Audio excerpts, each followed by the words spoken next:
All right, here's my problem. This ShopVac is, I believe, the smallest unit you can buy, and I thought it would be sufficient to act as a dust collecting system for this blast cabinet. Well, even though I use the bag in this thing, it lasted about 2 months and I've burned it up. So what I need to do is make me a let's say a pre-filter. I'm gonna make a dust collecting system. I'm gonna make a water trap with this bucket, and I'm gonna cannibalize the parts from this unit and attach it to the next size up ShopVac and create us a dust collecting system that should work. It should be simple to build, and I probably can make it with all the bits and pieces from this right here. Now, one thing I know, again, this is not exact where I can tell you all the parts that you need, but one thing that's going to hinder me is this. I'm using an existing hole. This is a cabinet I acquired. I wouldn't have put this hole in it, but there's a hole right here. You can see right behind it, that's about 2 inches in. I've got something that's in the way. So for me, I've got to devise something that will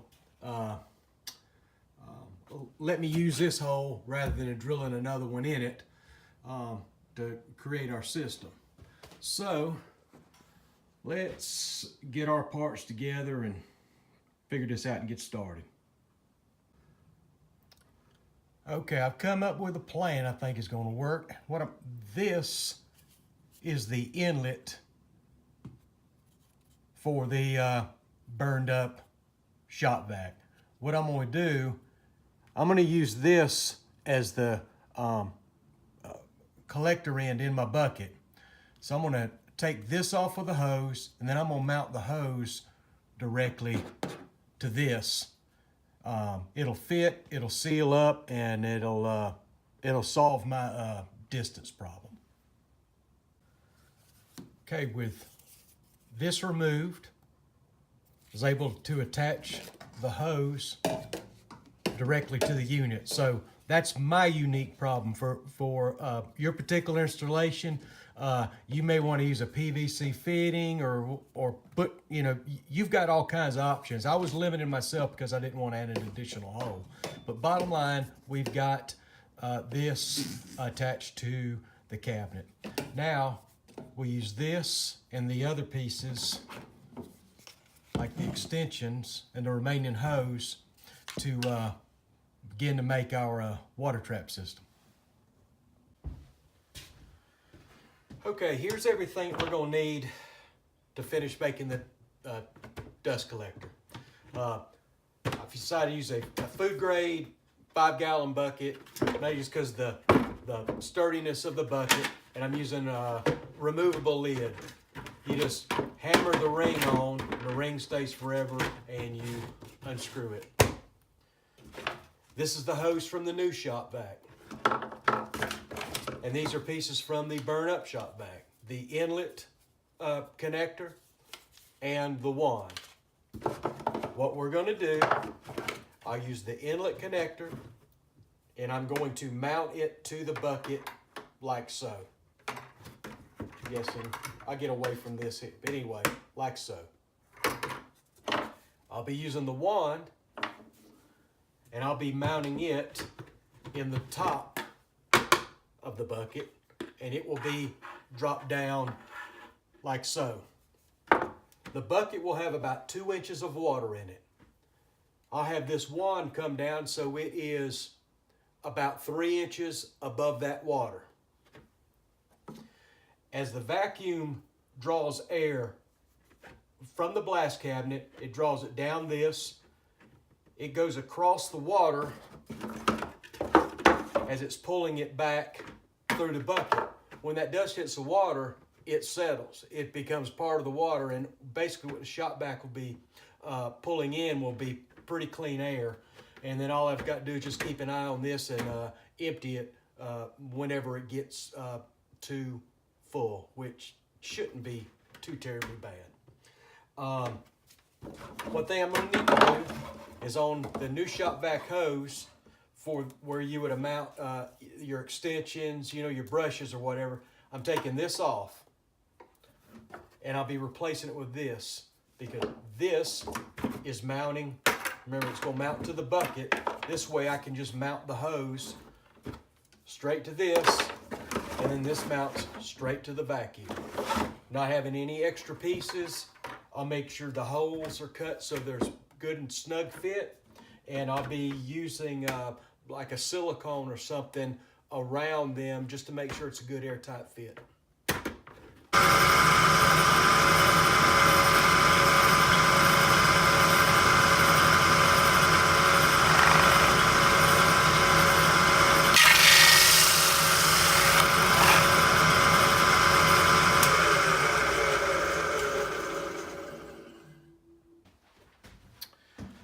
Okay, how to fix bonehead moves. Not really bonehead, but the circle saw I had, circle bit, is just a little bit too big. It's about 1/8 of an inch too big for it to stop where I need it to. So what we need to do is make us some shims or seals so we can get this to fit and seal up tight. So again, for my particular size pipe, this is 1 1/4 inch Schedule 40 PVC. I just cut me some, I don't know, 3/4 inch, 1/2 inch pieces. I'm gonna slide them up. Trouble is, it won't quite reach. I need to go another 1.5 inches, and I need to come on the other side. I'm gonna have it on each side of this so I can seal it up good. So what we're going to use is a heat gun to heat this thing up so we can move it up to where we need it to stop.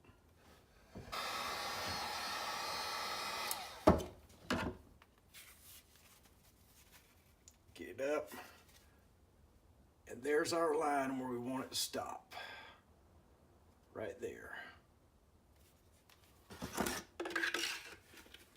That solves the problem. Now we'll just heat one up for the other side.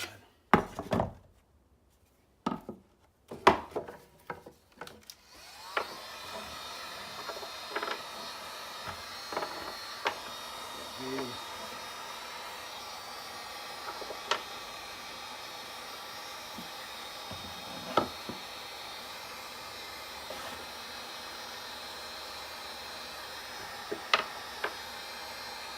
Just get it where it just starts to get a little bit pliable.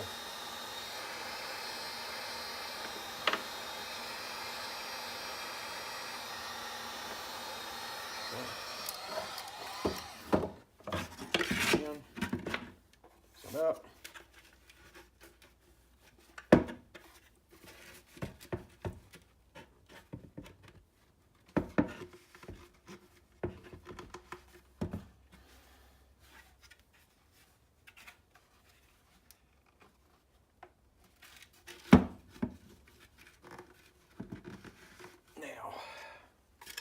We have them so they'll fit. Once they cool off, we can knock them off. We'll put silicone on each side of it, put it back together. We'll have the piece exactly the size that we need. So there's a quick little fix for fixing little situations like that. Now that we've got our cabinet connector set and we've got our lid tightened, we want to put this on. And what you want to do is not get as far away from this as you can. So I'll just come opposite here and as high up as I can go. So doesn't have to be exact, but we're going to put it somewhere around here.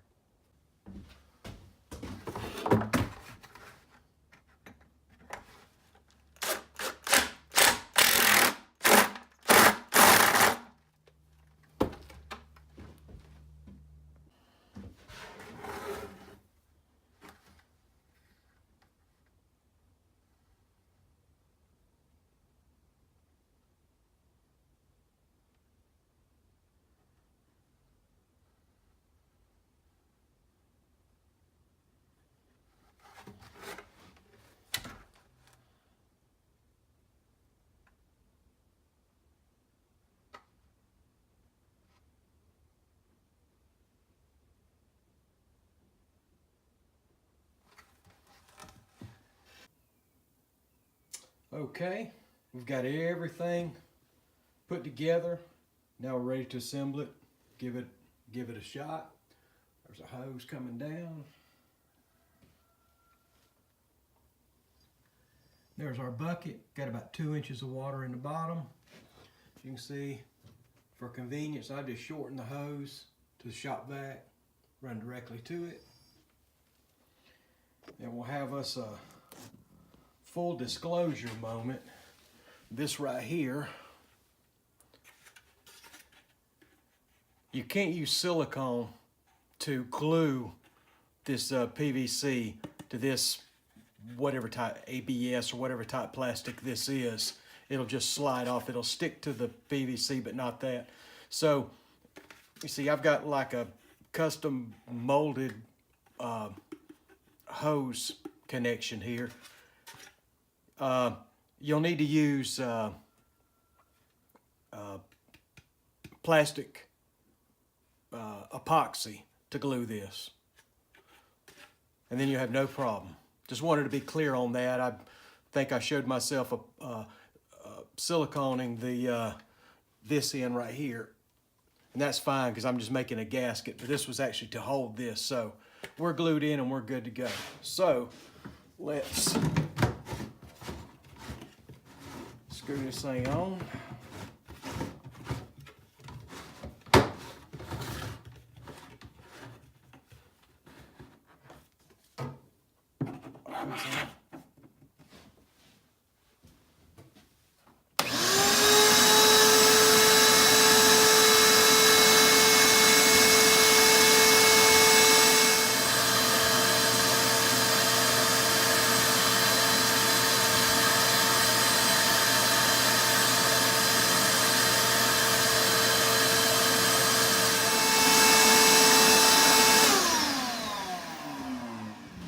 Okay, let's see what it looks like.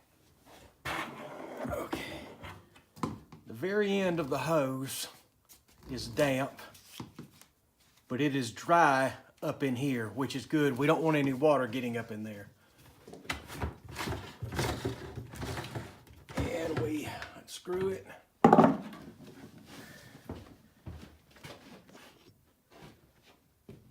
there's our dust collected in the water. I mean, I've got nothing going to the vacuum. So I'm going to consider this pretty successful. All right, I've got some final thoughts on this thing after using it for a little while. Some additions that will make it helpful and less problem prone. One that I found I had to do is I had to add, I've wrapped the